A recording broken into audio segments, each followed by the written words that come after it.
Hello, this is Alpha Bunga Bunga, the global politics podcast at the end of history.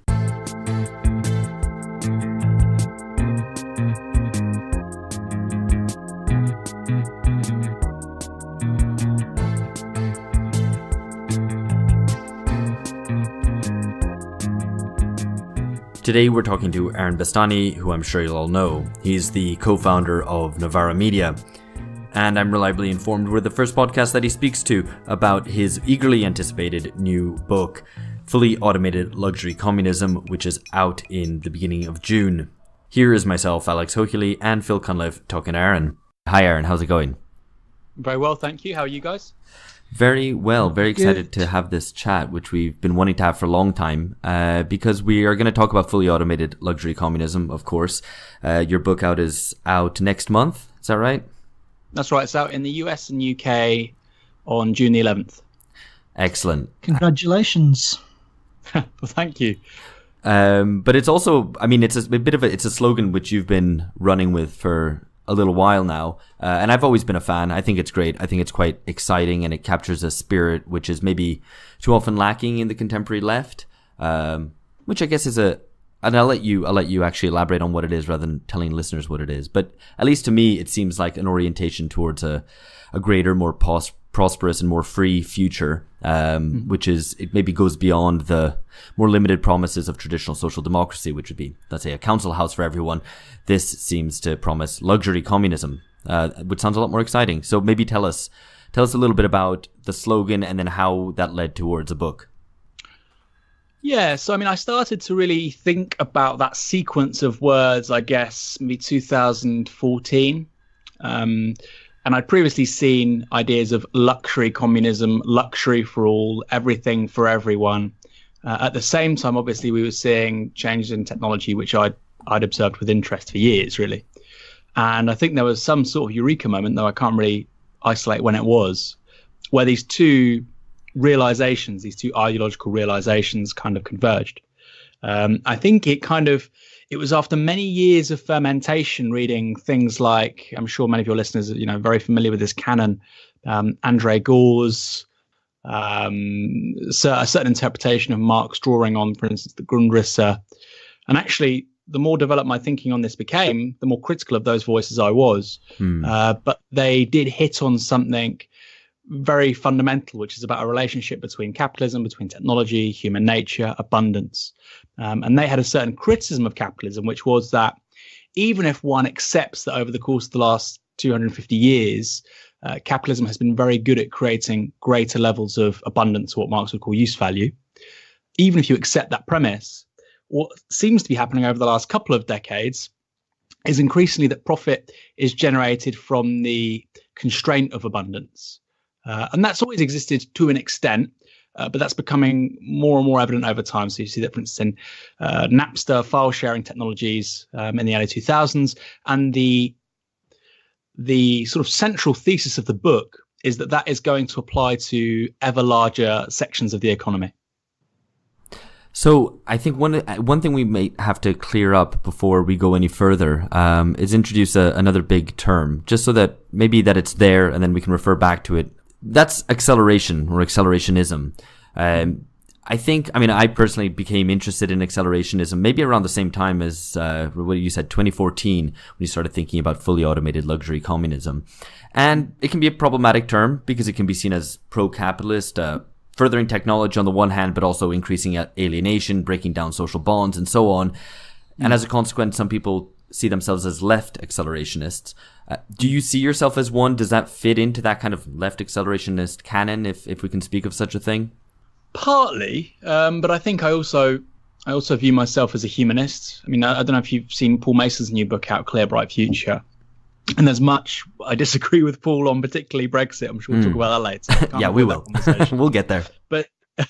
But actually, in regards to his understanding of Marx as an Enlightenment thinker, a certain kind of Enlightenment thinker, I agree with him. That's not, and he's very clear to delimit the European Enlightenment, the Renaissance sort of, continuation of Renaissance humanism in Europe, and there's a different kind in Islam and so on. And it's very easy to be Eurocentric, but clearly, if we want to situate Marx in historic context, he is quite arguably the last of the sort of great Enlightenment thinkers. And I kind of agree with that. So as a humanist reading of Marx, and as a consequence of that, you're very much trying to situate a political project where humans are at the front and center of the project, human flourishing, the flourishing of the individual. And of course, the flourishing of the individual, the good person, the good personality, the good life is only possible within the good society. And these two questions are both constitutive of one another. What is the good person? What is the good society? And so partly I'm sympathetic to those sort of left accelerationist arguments. And I think, they have a good understanding of the present conjuncture and how capital relates to technology. But in terms of a political project propositionally, I'm disinclined from certain features of that thinking. Yeah, because I think it can potentially lead to transhumanism, post-humanism. And I think fundamentally, given the present dynamics of neoliberalism, capitalist development, those are quite dangerous tendencies, because you start to think about the subordination of humans to machine control. You start to think about how, for instance, over time, as we begin to edit our own biology, that the dream of the aristocracy for thousands of years, they will literally be biologically distinct from the rest of us. That could finally come true. So I am quite skeptical about certain trends than left accelerationism, because I think it can tend towards those kinds of politics. Right. And I think we are going to have to come on to automation, because that's the sharp end of the kind of futurist vision that you paint. I'm going to pass on to Phil, actually, because he had a question specifically about the nature of, unbridled support for technology or otherwise. Mm-hmm. And just before that, though, Aaron, I wanted just to roll back just a bit to how far, if you could maybe just tell us kind of how the journey that you traveled from. So you mentioned that you can't quite remember the moment that the ideas crystallized together in your head and that you'll be paying attention to them for a very long time. But I know, like, for myself, speaking for myself, I began when I kind of began on my intellectual perambulations on the left, I guess. I began as a greenish kind of anarchist and then bounced around a lot. And, so the idea of a radically technologically sophisticated, radically upgraded, socially improved society built around wealth and abundance for all, that would have been quite foreign to my thinking in my earlier days. So I was wondering if you could tell us a bit about the journey that you traveled. Where did you begin with your left-wing thinking, and how, and what were the stages you passed through to get to #Falk? So I think, like many people of our generation, 2008, the financial crisis was obviously a major shock to the system. And there was something of a sort of ideological realization, I think, the moment when I saw, for instance, the G20 meltdown and things like this. And I was really happy these things were happening. I was really happy when Lehman collapsed. And as somebody who was just a sort of a vanilla social democrat, broadly speaking, because those were the parameters within which politics could function and was permitted to function, I would have been, for instance, I was anti-war, right? And that was the left wing of Labour for a very long time. Obviously, that's now quite significantly changed. But questions around the economy were quite limited. Like I say, 2008 changed that. And when I reacted to certain things like G20 meltdown or Lehman collapsing or, AIG going bust, I saw the reactions of my friends, and they were saying, this is bad. These are bad things. This is bad for us. And I was like, well, why is it bad for us? This is obviously the end of an era. Now we can revert to sort of mid 20th century social democracy. That was my instinct. And obviously, because that was simultaneous with the end of Tony Blair, he left in 2007. We'd all been told that Gordon Brown secretly was further to the left of where he'd been as the sort of understudy to Tony Blair since 1997. Yeah. That failed to generally materialize. At which point, between 2008 and 2010, before the entry of the coalition government, what was happening? You have to cast your mind back. One was that David Harvey, leading sort of geographer, but he does go over issues of history and economics. He's probably the leading Anglophone Marxist theorist. He was putting his lectures online. They were videos. So that's one thing. I had access to a resource which all of a sudden gave me a different interpretation of the world. I'd read the Communist Manifesto, read the 1848 manuscripts, etc. But capital is a different, beast altogether. So there was that.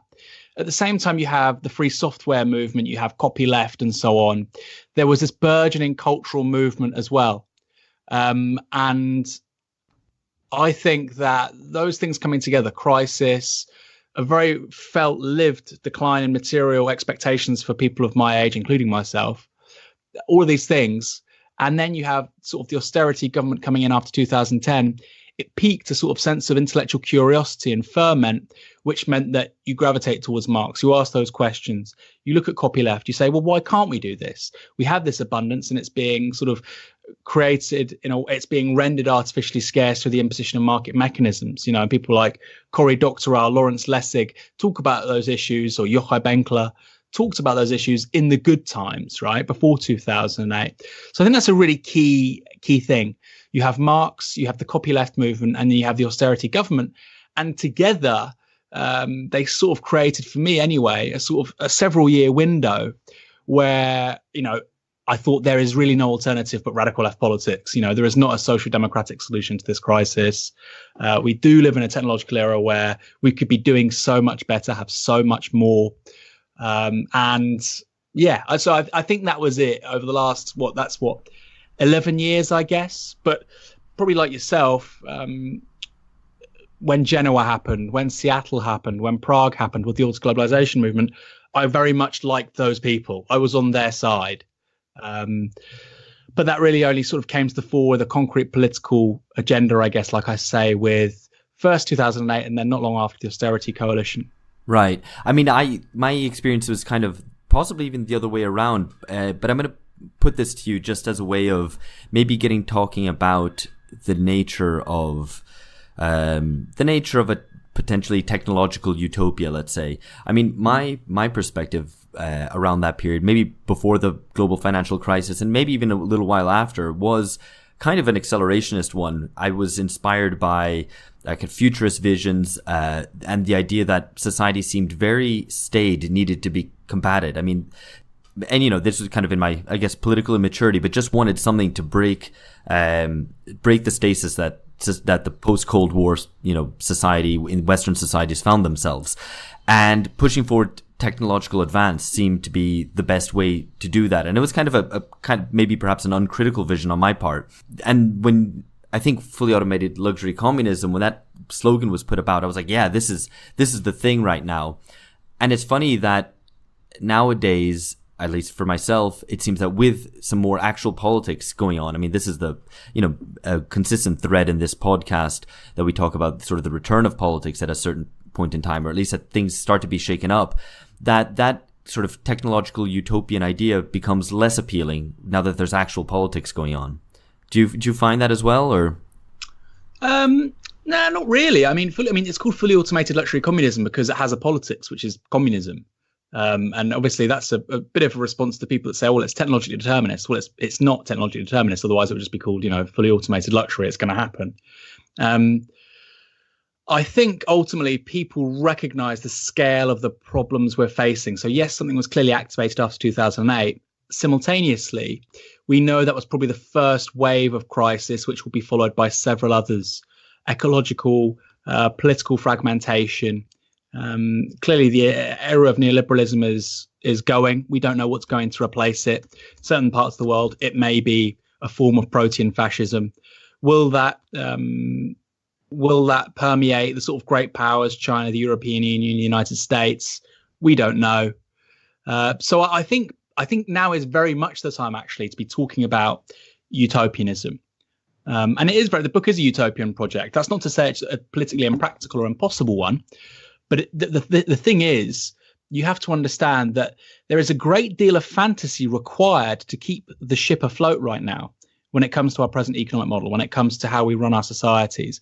And what I really want to transmit to your listeners or to anybody who reads the book is that the flights of fancy, quote unquote, in this book, whether it's on, genetic editing, gene sequencing, more renewable energy than we could possibly imagine, whether it comes to meat without animals, which is cheaper, tastier, and has far less or virtually a negligible carbon footprint compared to present meat production.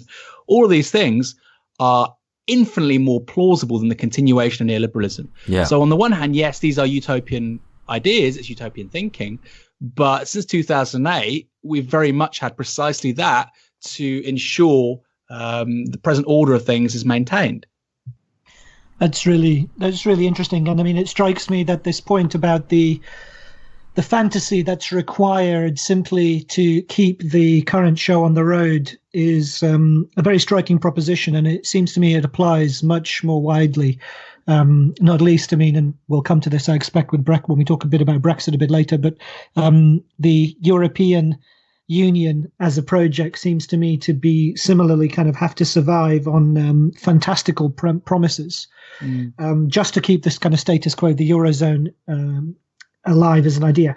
Okay, so you mentioned that it's not just technological determinism because it involves the politics, and we'll want to unpack that a bit more in a moment. But I just wanted you to explain a bit more this idea of artificially induced scarcity through the profit mechanism. So you talk about kind of the abundance that's possible through file sharing and the internet and so on. But I mean, you can't. You can do that over the internet, but you can't get clean water over the internet. Yep. You can order food over the internet, but you can't eat off the internet. If you're hungry, the internet's not going to help you. So, well, I mean, I guess you can order, but you need the money. Anyway, you know what I mean, right? So explain us a bit more about this about the mechanisms of artificial scarcity. Yeah, so it's a really great question. And it would have been a question I wouldn't have had I hope it's a succinct answer to for a long time. Because it was more of an intuition than sort of a cogent thought through perspective. So the fundamental claim is that information is increasingly a central factor of production. And that's not a particularly radical thing to say. You get that in somebody like Peter Drucker says it in 1994, I believe, Post-Capitalist Society. You get it in Paul Romer, who became a very eminent economist. He wrote in 1990 something called endogenous growth theory. Now, until 1990, economists didn't actually view technological change as a variable in growth. And he said, well, this is patently absurd. This can't be right. Clearly, technological change, it's a factor in how we understand growth rates. And until then, really, economic growth had been understood through exogenous factors, that is to say, land, labor, capital, etc. And he said, actually, this is a new thing, and it's clearly a variable. And so the instructions for making a good are a variable, right? And we can debate over the extent of that. Now, what Peter Drucker would say is that the instructions for making something over time, between sort of birth of industrial capitalism, let's say the early 19th century, it really goes on steroids by the 1860s, 1870s with the second industrial revolution. But the instructions for making something now are far more important. That's where far more value resides than in the 1870s. And the issue with that is, and so you're thinking, well, okay, that's great with regards to, say, music. We know what that means, right? The instructions are effectively a digitized informational copy of a track or an album or a film. Very easy to understand. Now, how does that apply to biology, healthcare? Well, if you look at, for instance, CRISPR-Cas9, it's a technology for genetic editing. There's a great anecdote I talk about in the book, a guy called David Ishii. He was a biohacker. He is a biohacker. And in 2017, he wanted, and he's also a dog breeder. And Dalmatians have a particular disposition to getting gout, right? And he worked out the single letter of DNA required to stop this from happening. He could have done it. It didn't require a multi-billion-dollar pharmaceutical R&D, center to find out how to do it. He could have done it with his home lab. Cost him tens of thousands of dollars. He writes to the relevant federal agency, the FDA. He says, I want to do this to stop my Dalmatians I breed getting gout. Now, within a couple of weeks, the FDA release a press release, and they say that we will treat edited genetic material the same as a pharmaceutical drug. That is to say, it will be subject to patent. So what does that mean? We have at present thousands of biological conditions where just a single edited strand of DNA would be able to heal people. So think Parkinson's, think Huntington's, think sickle cell anemia, hundreds of things like that. And if you look at the leading sort of science in regard to this thing called CRISPR-Cas9, It's nothing new. Genetic engineering is not new. What it's done is it basically means as a technique, you see such massively falling costs that basically anybody can do it. Any university now can have what was 5 years ago even, an unparalleled biotech lab. And if just the sort of low-hanging fruit of this is eliminating those thousands of single DNA strand conditions, single nucleotide rather, conditions like I say, sickle cell anemia, Huntington's, Parkinson's. If it's just that, great. But the suspicion is it's probably a lot more than that. So, for instance, we can start to build in resistance to a bunch of conditions. Now, people say, well, that's terrible. That's eugenics. That's genetic engineering. And this is why it needs to be subject to political control. On the one hand, yes, it is. On the other hand, it's no different to vaccinations. The difference being we're changing the sort of informational response in your body before you're born or in utero rather than when you're a small child or a newborn. So what does that mean? It means that all of a sudden, information becomes an incredibly central part of medical healthcare, of what we presently think of as the pharmaceutical industry. And all of a sudden, pharmaceuticals become dematerialized in a very similar way to films and movies over the late 1990s, early 2000s. Now, the response, if you're a big pharmaceutical company, would have to be the same. You would have to impose scarcity. You don't want to all of a sudden eliminate Huntington's and Parkinson's and sickle cell anemia, because all these people consume all these drugs to mitigate the symptoms of these things. So that's the fundamental proposition, is that market rationality. There's a great quote here. Actually, I've got the book open on this page for some reason. But Larry Summers and Bradford DeLong wrote this a month before Napster was taken down in August 2001. They say the most basic condition for economic efficiency is that price equal marginal cost. With information goods, the social and marginal cost of distribution is close to zero. They go on to say, if information goods are to be distributed at their marginal cost of production, zero, they cannot be created and produced by entrepreneurial firms. If information goods are to be created and produced, companies must be able to anticipate selling their products to someone at a profit. Then they finally conclude what the solution is. Temporary monopoly power and profits are the reward needed to spur private enterprise. This is from Larry Summers, very much an establishment economist. The right way to think about this complex set of issues is not clear, but it is clear that the competitive paradigm cannot be fully appropriate.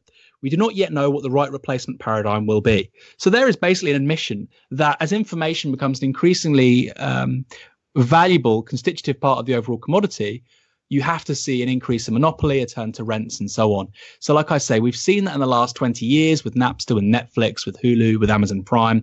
You're right, those are marginal parts of the economy. But that will extend ever further. That will go to, like I say, food, to human biology, to energy, eventually to labor. The price of labor will collapse as you see, huge improvements in machine learning, AI, robotics. And so all of a sudden, we have what could potentially be across the economy, not maybe all of the economy, but huge pools of things that should be free or ultra low cost. And the metaphor here is, if you come to my house and you say, look, can I have a cup of instant coffee? I give it to you. I don't think it's a big deal. Or if you say, can I have a lighter? And I give you the lighter and you don't give it back to me, it doesn't really matter. I can go and buy another lighter for 30p. Now, given these tendencies, that kind of mindset, that kind of culture, that kind of abundance should permeate quite a lot of human existence.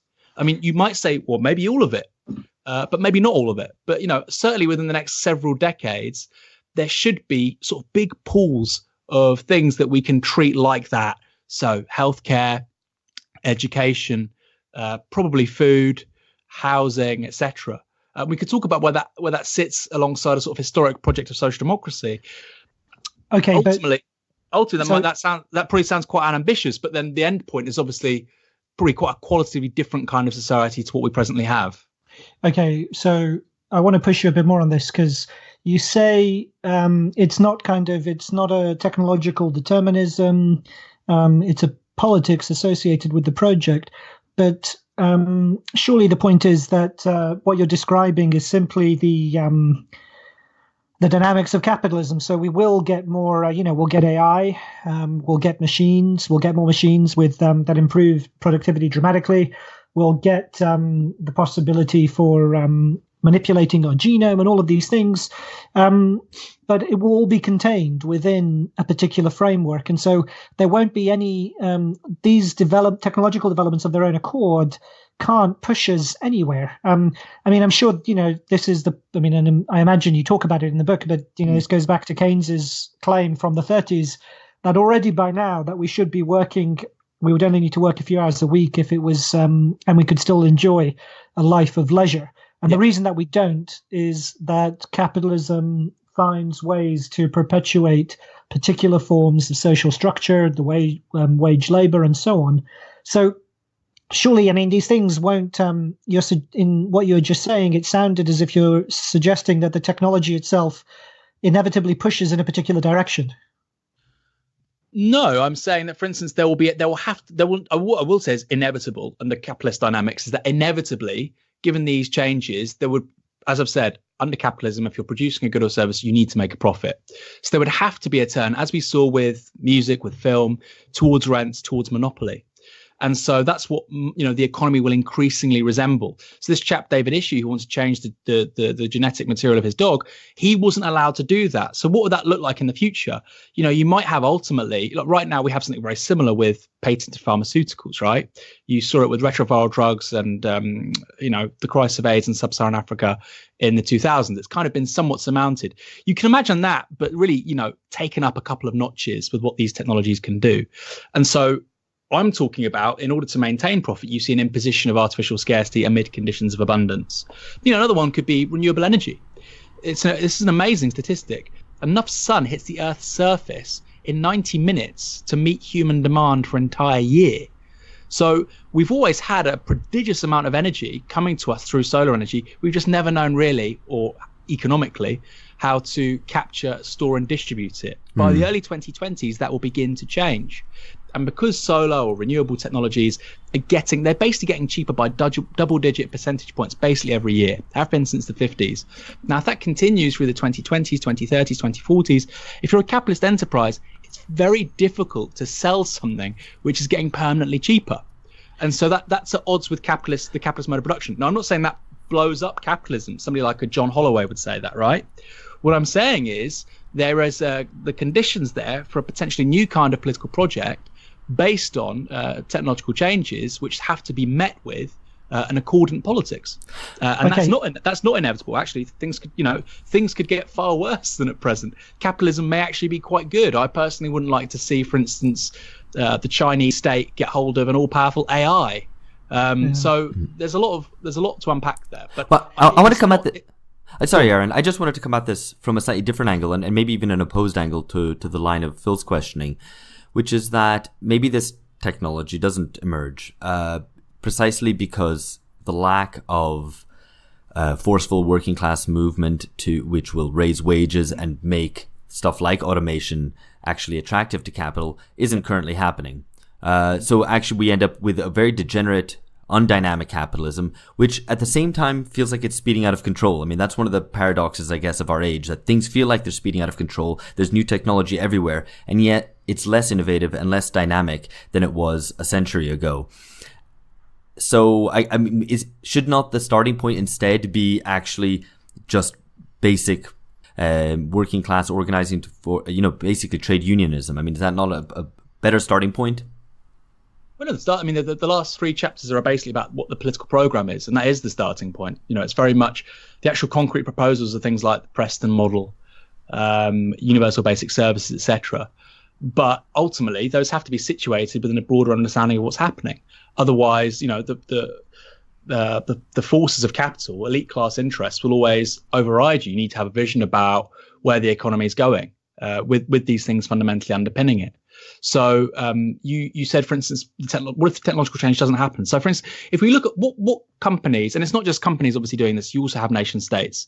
So that a lot of these technologies are already here. CRISPR-Cas9 is already here. Who's the world's leader in CRISPR-Cas9? Well, because US evangelicals are very ambivalent around mucking around with human genetic material, it means that the Chinese regulatory kind of framework is much better for this kind of research. If you Google CRISPR-Cas9 China, and you look at some of the papers coming out and some of the experiments being done there, it's remarkable. So it's not just capitalist enterprises doing this. If we look at, for instance, the great technologies of the 20th century, jet engines, nuclear energy, the internet, these are all state funded. So, on the one hand, yes, you're right. Worker struggle is one variable in this. And it's absolutely true that big sections of the economy are nowhere near as automated as they could or arguably should be, because, the price of human labor is so low, there's no incentive as a capitalist to do that. Or you've had globalization where you can just relocate it. That's true. But also, I don't think we should underestimate the capacity of nation states as loci of research and development and technological advance. So I wanted to kind of flip it from the other angle to think of it slightly differently. So what's interesting to me is that fully automated luxury communism is now becoming a thing in Britain at the moment. Because one thing that Britain is famous for among the Western world is its productivity is notoriously lower than comparable countries. High-income members of the OECD, productivity growth is dismal. And so, there's all this talk about shiny new technologies, and you've got a fantastic kind of front cover that I've seen on Amazon with the machine serving the martini, is it? With a hammer and sickle. With a hammer and sickle. So, but doesn't, so improving productivity, I mean, given how dismal Britain's productivity is, doesn't the kind of changes that are needed are just much more basic, aren't they? So, say, new labour market policies, public infrastructural investment, vocational training, giving employers incentives to train and retain staff, much more basic than kind of rolling out shiny new robots and technology for everyone.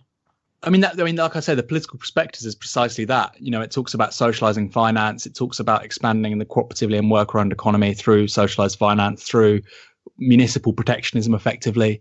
It talks about the rolling out of universal basic services. But the thing is, these universal basic services are being rolled out with the understanding of what's happening technologically. So what does that mean? I'll give you an example. Look at bus services. So Scottish Labour recently talked about a potential UBS of bus services. Now, if we work on the premise that energy is going to get cheaper every year for as long as we live, because of renewables, because of what's happening to lithium-ion batteries, PV cells, etc., and if we work on the premise that ultimately, actually self-driving cars are probably a fair way away, but it would be quite easy to have single lanes, relatively, medium speed, within 10, 20 years, we'll probably have, for instance, logistics, trucks will probably be self-driving, right? So it's perfectly feasible to think, well, in response to somebody saying, well, we can't afford a UBS of universal, bus transit. Well, if the price of manufacturing the things is falling, if the price of the labor driving them is falling, and obviously, ideally it should, we should have fewer humans doing it. You'd still want guards, etc., but fewer people providing the service because technology is now subordinate to human need, not profit. And if the energy powering them is falling them in price, then why shouldn't it be a UBS? And so that's where all of a sudden this sort of technological overview of the long game actually becomes quite useful for a very short-term, immediate political demand. You could apply that elsewhere. For instance, aging. We can't afford the NHS. Well, then you can talk about a raft of technologies which actually mean, yes, actually universal healthcare has never been more eminently practical. So I do think it very much doesn't have to be at the sake of shorter-term social democratic pragmatic politics. I'd have to disagree with that. So, given the structure of the modern, the structure of most modern Western economies tends to be more service-based than industrial-based.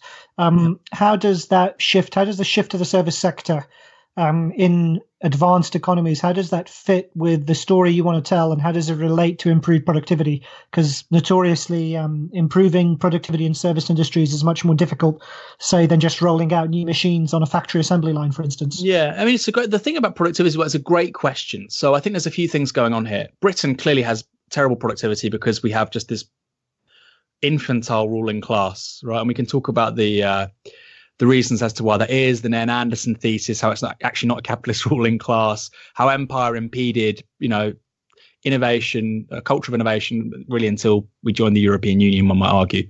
Well, certainly till the late 1950s. We could talk about all of that, and that's probably all true. I mean, most people don't know this, but I think Thailand produces more cars than Britain, And then somebody like a Paul Mason, because he loves the car industry in this country, will say, well, we produce more by value. Okay, somebody's put a Land Rover Evoque badge on the front, but there's no reason why Thailand can't produce cars as good as what, right now, for instance, the Chinese car industry, the argument is with electric vehicles, all of a sudden now China's going to be competitive with Japan, with the United States, the Europeans making cars. And I agree with you. Another great stat is robots, I think, per head in the UK. We are way down. We are nowhere near the US, with Germany, with France, with Japan, with Korea, nowhere. China, nowhere. So that's all true, and that's all very specific to the UK. But a more general point, I suppose, about the productivity data is there's the great line that comes out in the 1980s. We can see the information revolution everywhere except the productivity statistics. And how do we measure productivity? We get GDP, we get all the things in circulation, all the goods and services being sold and bought. And then if we want to measure that per capita, we divide it by the number of people. Now, how do we measure productivity? Well, we get GDP and we look at all the hours worked, and then we measure it on a per hour worked basis. Now, on that measure, British productivity hasn't really moved for about 10 years. GDP has gone up, but that's because we have more people here generally. So GDP per capita has stayed quite flat. Measured per dollar, it's actually fallen quite significantly. Again, you don't really hear that very often. But what I think is a variable in all of this, part of that is a collapse in sort of the British economic model since 2008. But alongside that is this technological shift, which means that increasingly value isn't showing up in those statistics. And I don't think that's just particular to the UK. So a really mundane and silly and facile example of this, and I'm sure you'll then respond, well, that's a mundane example, which would be true, is Wikipedia. You have access to this great resource, which has so much value to literally all of us, right? I mean, I don't know, it would be if you look at obviously the search rankings for anything you Google, Wikipedia is always right up there, which is a testament to how many people are using it. And Wikipedia, how valuable is Wikipedia? How much value have you taken from Wikipedia? How much have you paid for Wikipedia? And all of a sudden, it's very difficult to measure all that value. Well, we measure value through the price mechanism. The point is, in a society where information is increasingly free, that becomes quite difficult. So, for instance, you might have CRISPR-Cas9, the NHS might get on top of that and say, look, we're going to now remove 100 genetically inherited conditions.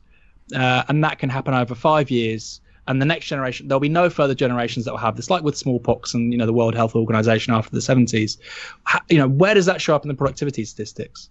I think that's fine. I actually don't have a problem with even the mundane example you gave. but I did want to move on to the question of work, because we haven't really touched on that yet.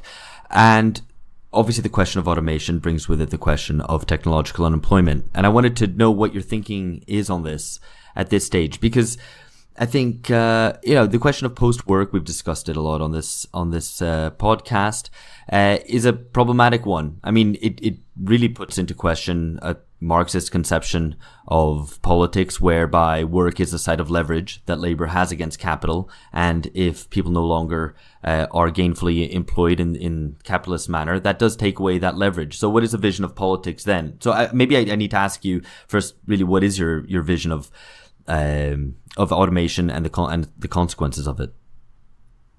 Well, yeah, I think in the near term, I obviously like the idea of, the book also overtly talks about a post-work, post-scarcity society. But given the challenges of climate change, demographic aging, massive inequality, I think we're going to find enough work for people over the next 20, 30 years.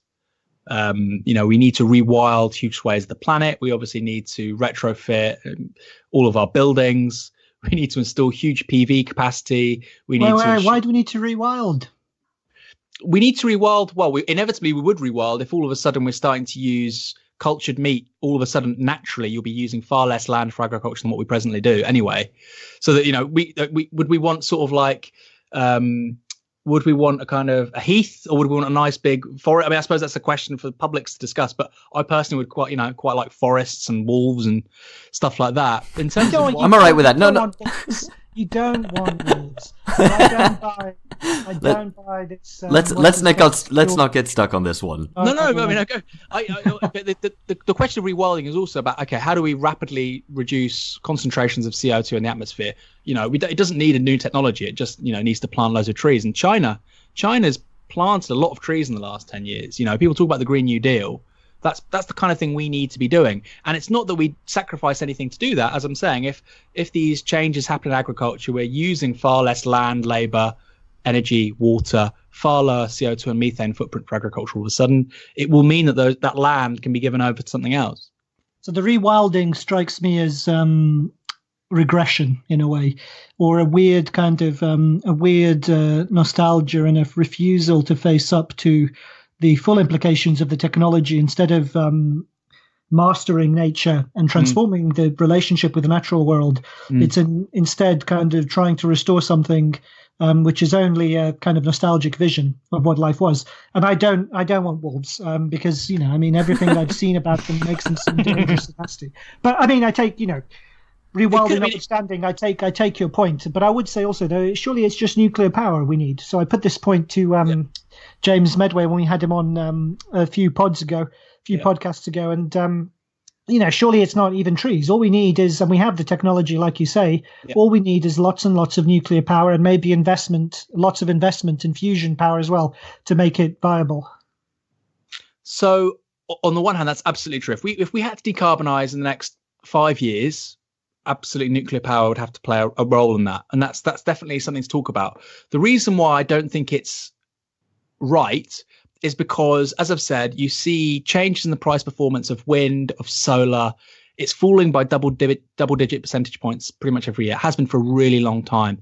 Nuclear energy it seems to be actually price inflationary because, actually what we do with sort of the after product, it's actually turning out to be far more complex than we initially thought. Now, there's a certain counter argument, and Bill Gates was investing in these sort of micro nuclear facilities. They'd be far cheaper than present ones and so on. That may happen.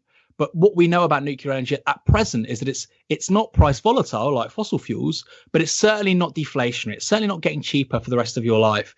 And that is happening with wind. It is happening with solar. So last year, there were a bunch of wind turbines. They went to auction. And actually, the kilowatts they were producing per hour, per pound, it was price competitive already with nuclear. And these are wind turbines which will be ready to go in the early 2020s.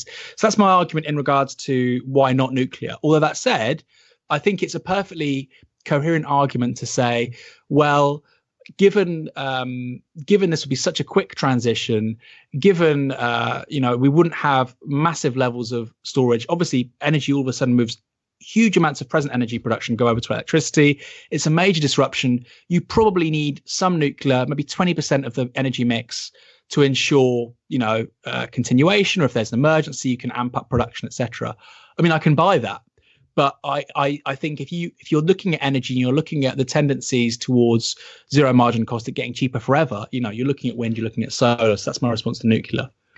So, okay, just one more question on the place of technology, I guess, in contemporary society before we talk more specifically about the politics. And that question is, I guess, to push you a bit more to contextualize, I suppose, your own thinking and your book and your project associated with Fully Automated Luxury Communism in the British context. How do we know that it's not, or how do we know that you're not merely expressing the need for British capitalism being so low productivity, being so dismal, being kind of so labor intensive, being so dependent on lots of low-wage, low-skilled labor to function, extensive growth rather than intensive technological-led growth? How do we know that you're not just expressing the wish of British capitalism to kind of break through all of that and to enter a new realm? What a great question. I mean, that's certainly one interpretation of it. Like, I'd rather BAE Systems, I would want to be put into public ownership and tasked with greening the economy, solving a bunch of problems. I mean, the book is situated within a set of crises: aging, inequality, climate change, etc.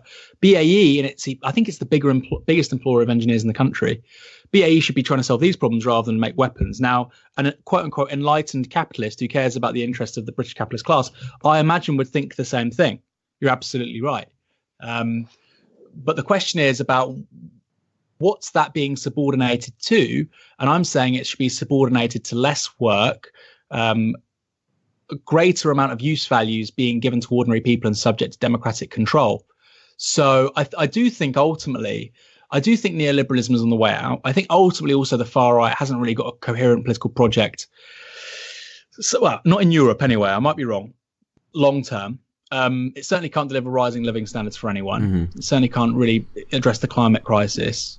So the question, I think, ultimately is, like you say, it's going to be down to, and maybe Britain's the front line in this, is a kind of enlightened green capitalism and what I'm talking about. And I absolutely agree with you, actually. At certain points, the lines between those two can be quite indistinct.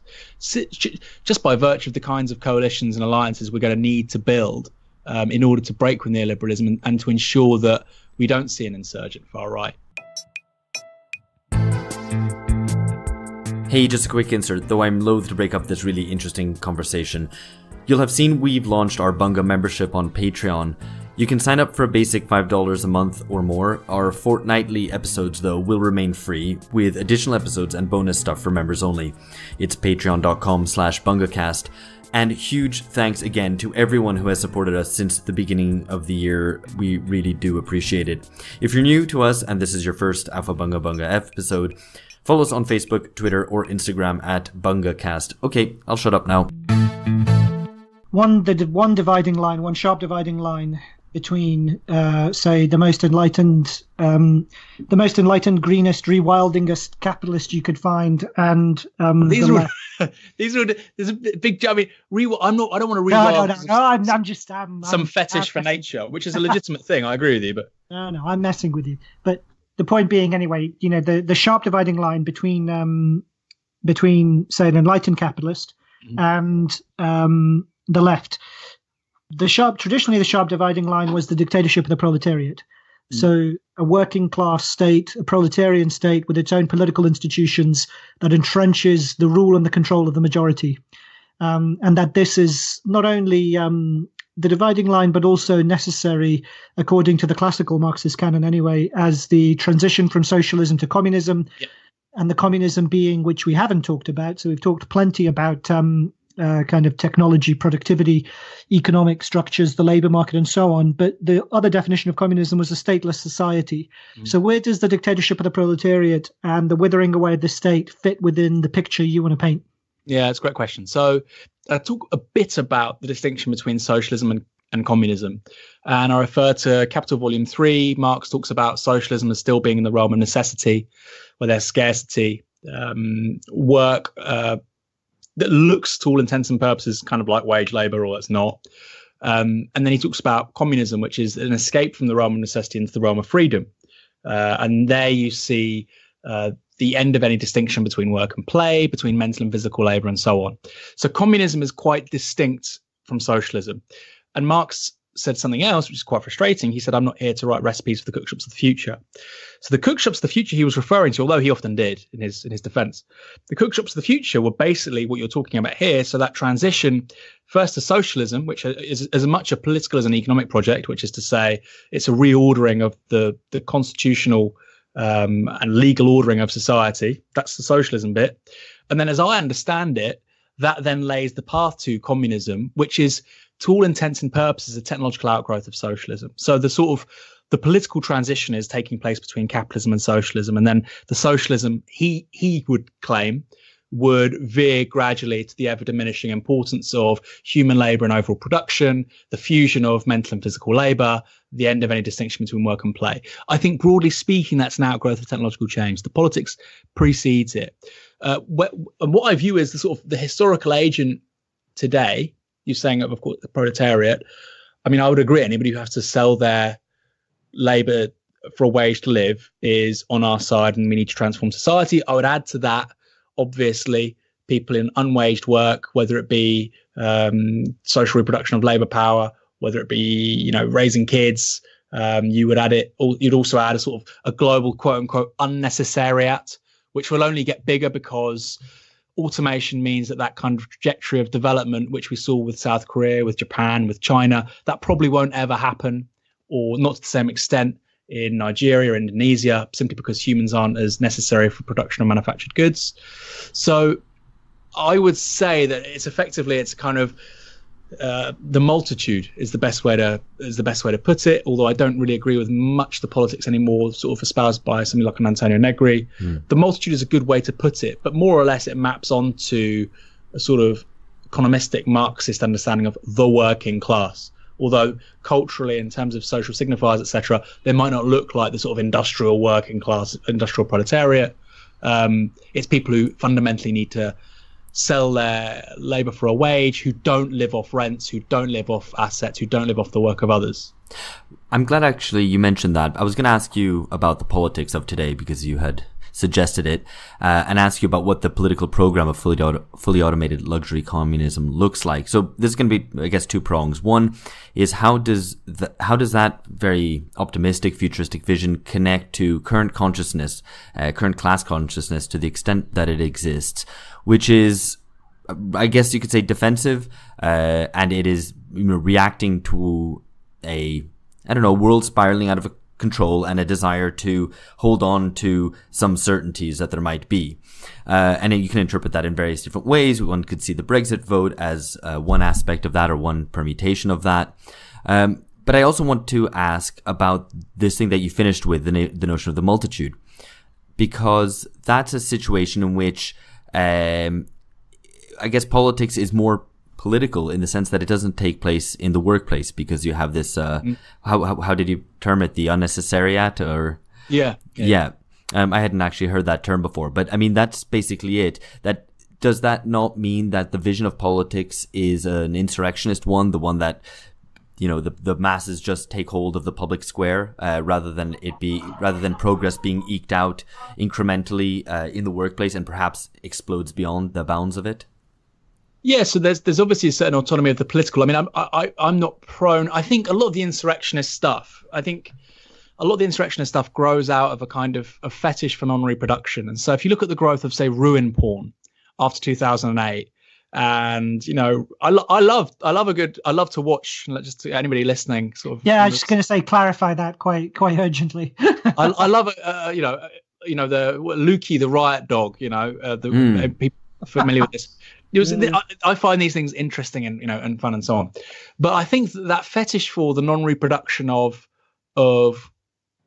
capitalism through permanent insurrection. You see this in I love, for instance, Tikkun and the Invisible Committee. There's a great deal to learn from that sort of that oeuvre of work.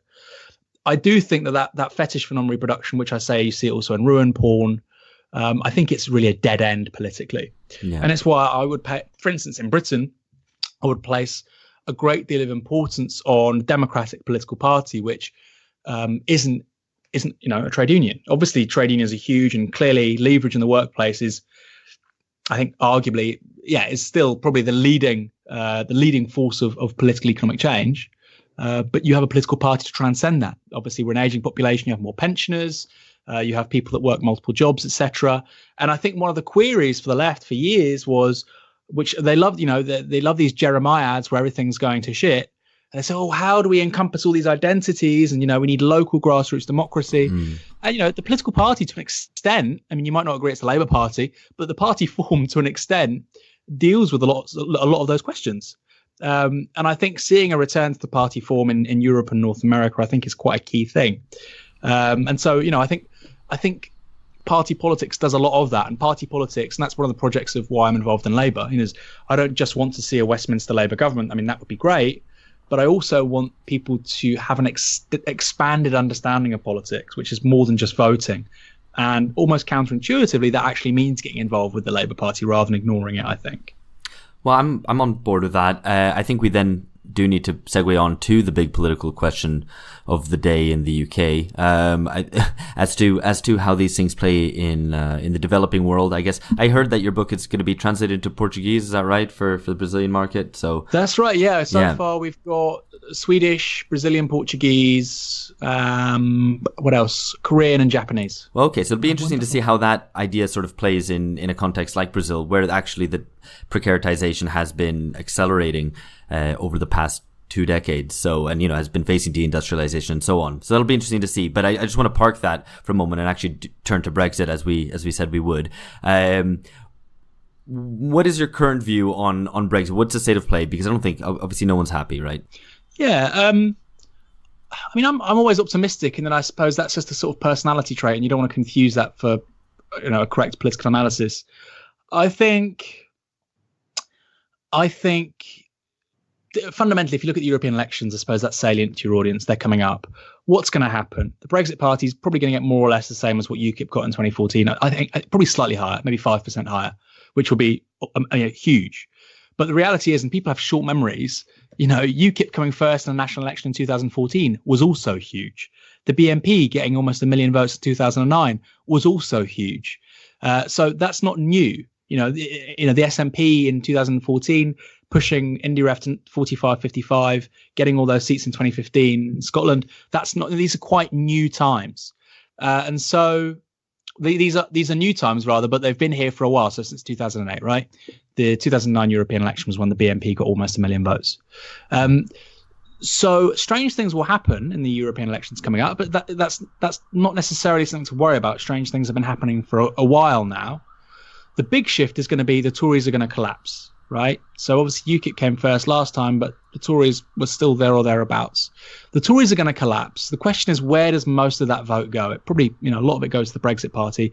Where's it going to go long term? So that's one change. Another change is the Lib Dems are reviving. To a lesser extent, the Greens are doing well. I don't think the Greens are going to pick up many MEPs next week. The Lib Dems are coming back slightly. Now, people are going to look at the Lib Dems and go, let's say the Lib Dems even finish second on like 15, 16% next week. They're finishing second on 15% in elections with 35% turnout, which are purely about Europe. That's terrible. That is absolutely terrible for basically the party has made their core being, their raison d'etre is Remain. Yeah. And I think that's actually shocking. I would have expected them to do far better. So if you look at the local elections in 2003, a couple of months after the Iraq War, the Lib Dems actually got 30% in those local elections, which was the same as Labour. We've just had local elections here, and the Lib Dems got 19%, right? And so people that say, well, Brexit's like, Iraq. Well, it's clearly not, right? It's clearly not. I mean, obviously, normatively speaking, it's obviously not. That's a ridiculous, disgusting thing to say. But in terms of the electoral payoff for the Lib Dems, it's not that either. Mm-hmm. So I think there will be something of a recovery for the Lib Dems. I don't think that would be reflected in a general election. And my biggest concern is we're moving towards no deal. And, intelligent leftists could say, well, no deal's good. The left could have a no deal. I mean, that's arguably true. But the reality is a no deal with a Tory government or a Tory government propped up by a new Brexit party or whatever we would have, a no deal would necessarily mean a sort of trade deal with Trump's America. And so, I could just about stomach a no deal Brexit under Jeremy Corbyn. I think that you could actually see some really interesting things happen. Under a Conservative government, I'd be quite worried. So where it ends up, I don't know. My worry is that we have a second referendum.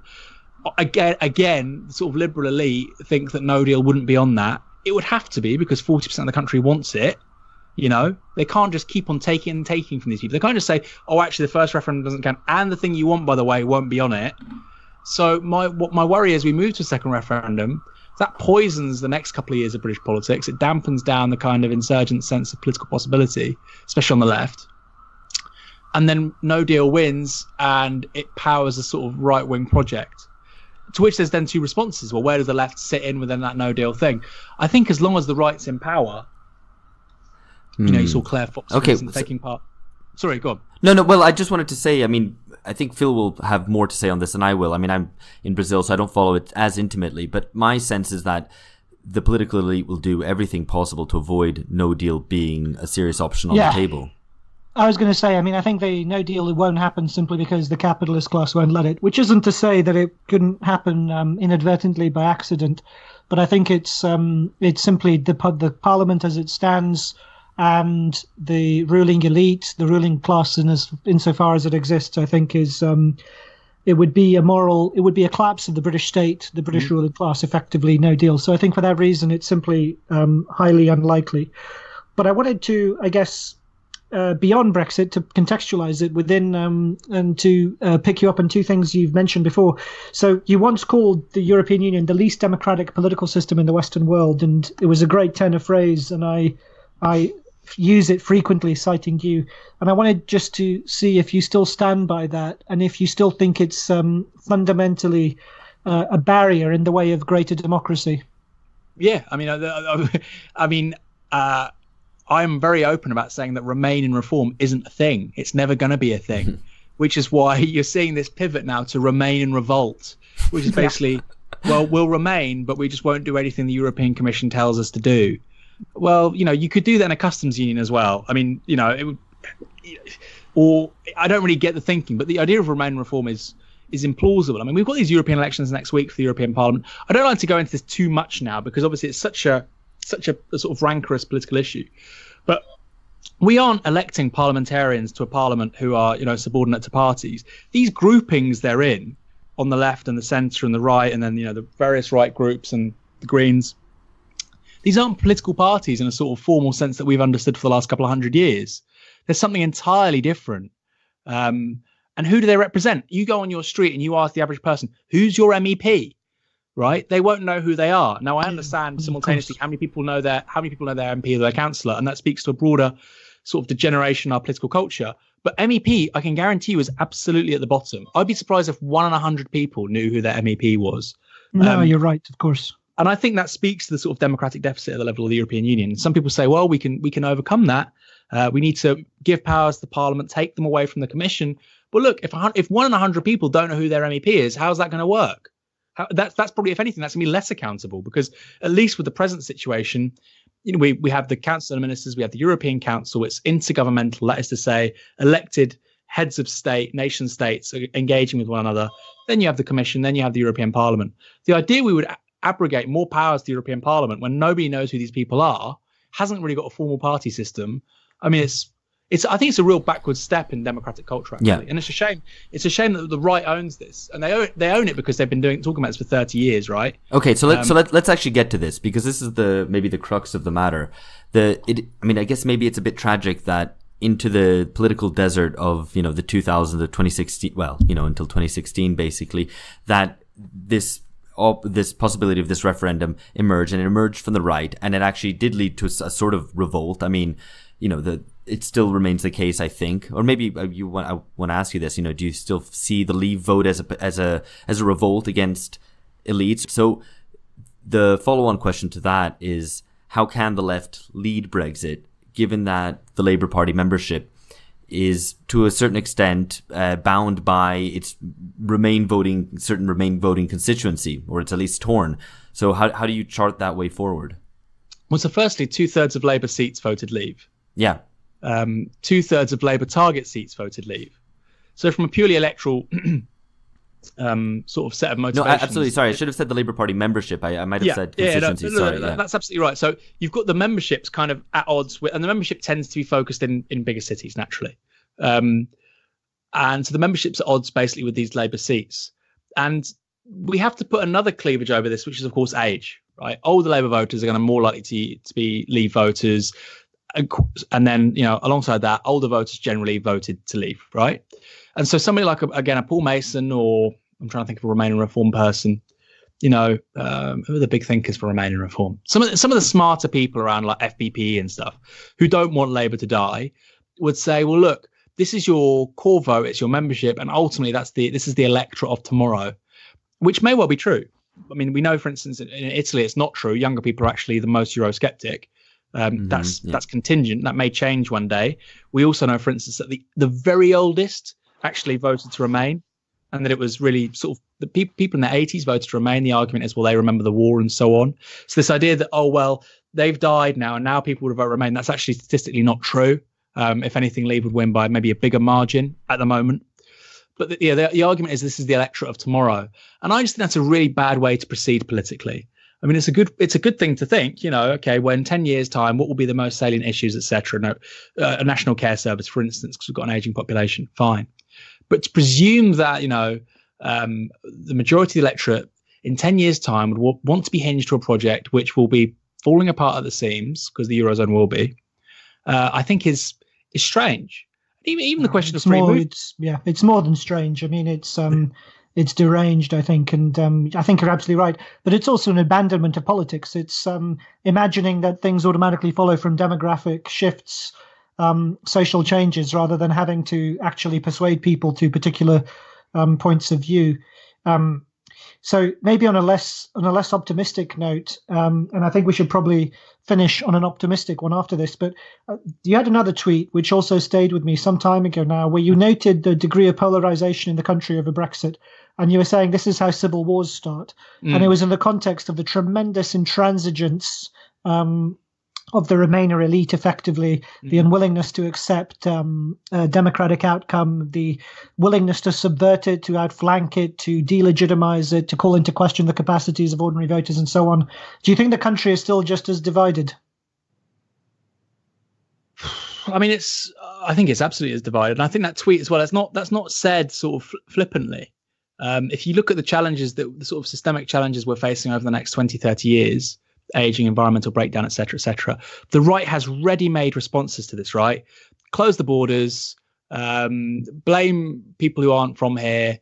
If by 2050, the UN's predicting potentially 200 million climate refugees. Britain's actually one of the countries which, broadly speaking, with climate change, doesn't really affect us. If anything, it's probably going to be a net beneficiary of it. Russia and Canada are the big beneficiaries. Britain's, unless something happens to the Gulf Stream, it will be okay. But so generally speaking, that would maybe be more apply more to, say, the US or to parts of Europe, where there's a massive overlap between these crises on the horizon and already a breakdown in politics and the ability of civil society to formulate problems to what remain, comparatively speaking, quite small problems, compared to the ones ahead of us. So I think that level of fragmentation still exists. The sad thing is, I think 2007 began to surmount some of it. But the general election where Labour did surprisingly well. And I don't just mean where Labour got 40%. I also mean a lot of people went back to the Tories because they don't like Labour. I mean, it's not fine. Obviously, don't want that to be the majority of the country. But it looked like a more coherent political culture, right? It wasn't fragmenting. Fascism is when you start to see 7 parties on 10, 15%, right? We're seeing that in a few places. That's when things start to get, concerning. And I think that the divides are there. But the problem is that even if we just maintain our present divides with the sort of challenges and the change context over the next 20, 30 years, political management becomes very difficult. Mm-hmm. And we'll go back to that idea of multitude. Multitude for Thomas Hobbes was a very bad thing, because the multitude becomes the people through the act of representation, through oneness. Now, he was talking about a monarch, but not just a monarch. He also thought you might have, like in Venice, a doge, and beneath them a council. But fundamentally, the act of representation and the act of sovereignty, the sort of the transposition of sovereignty on the figure of the individual for Hobbes, on the sovereign, the monarch, that is what stops civil war. And civil war for Hobbes isn't just necessarily people killing each other. Of course, he wrote Leviathan in the context of the English Civil War. It's also where basically you have a breakdown, or what we might call anomie. You have a breakdown in sort of civic life, political understanding, mutuality, reciprocity. Yeah. And it does feel to me that there's a number of European countries going in that direction. And so then you revert to, what the famous phrase about socialism or barbarism. It's a bit of a cliche, but I think it's probably quite apposite. Obviously you're in Brazil. I think that's perfectly appropriate there as well. You're looking at much of the world, and it's a perfectly appropriate way of understanding what's coming over the next 30, 40 years. Absolutely. So let me just finish, potentially putting an optimistic spin on it.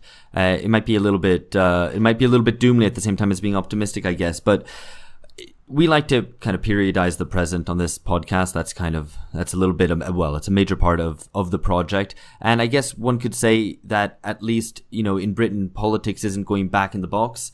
Do you buy that notion? Do you think that, the Brexit vote was indicative of a breaking with the consensus politics of the 90s and 2000s, and that we won't return to that? Or do you feel more gloomy that perhaps there needs to be some serious political, mass political intervention to sustain this very little nascent element of politicization that's happening now?